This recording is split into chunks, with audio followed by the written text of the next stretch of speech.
The 2019 Land Rover Range Rover Sport driven. Despite offering one of the most premium cabins in its SUVs, Land Rover is still not recalled as a luxurious brand.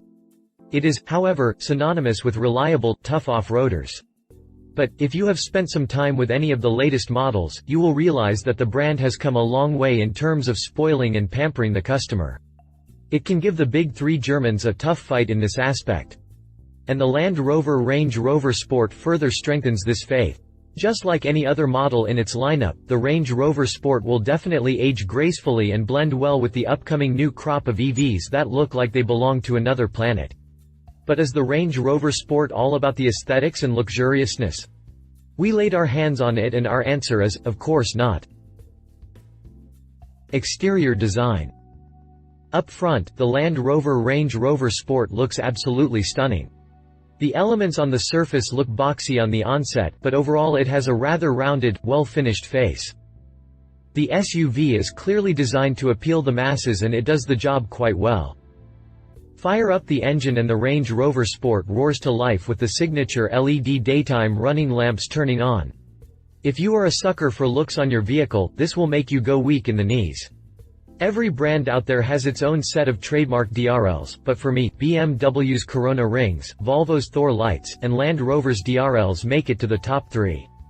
In a world where huge grilles have become the norm, the Range Rover Sport stands out. The honeycomb mesh in between the headlights looks quite good. There is a silver border on all 3 sides except the top. This design continues on the hood in the form of 2 creases that create a bulge to break the plain Jane look. Even the washers are hidden from the view, thus sticking to the clean look the SUV carries all around. The Land Rover logo is placed on the side, whereas Range Rover is slapped on the tip of the hood. The air dam at the bottom is huge and is complemented by a faux skid plate, which does not gel well with the aura of the SUV. It feels too plasticky on an otherwise good-looking vehicle.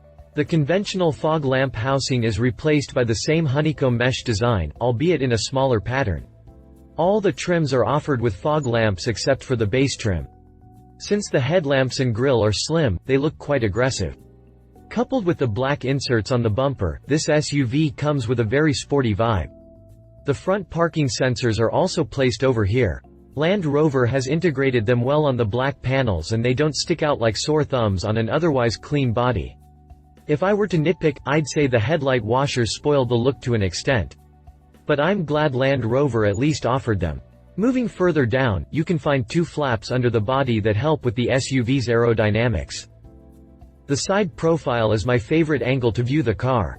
It has a very fluid design overall, starting from the headlights at the front that sneaks to the sides. A crease runs from the top end of the headlights on the side all the way till the rear and connects to the taillights the same way. The door handles are also integrated in a way that this crease intersects with them. Kudos to Land Rover for paying such attention to detail. All the pillars, as well as the roof, are blackened out. The sloping roofline ends with a spoiler on a sharply raked rear windshield. The front fenders are actually quite short, thanks to the stout stature of the SUV. Due to this, even the wheel arches are not flared as such, but they do have a subtle bulge. However, Land Rover has sides. To read the full article, check the link in the description. If you liked this video, please share your thoughts in the comments below and don't forget to hit the subscribe button.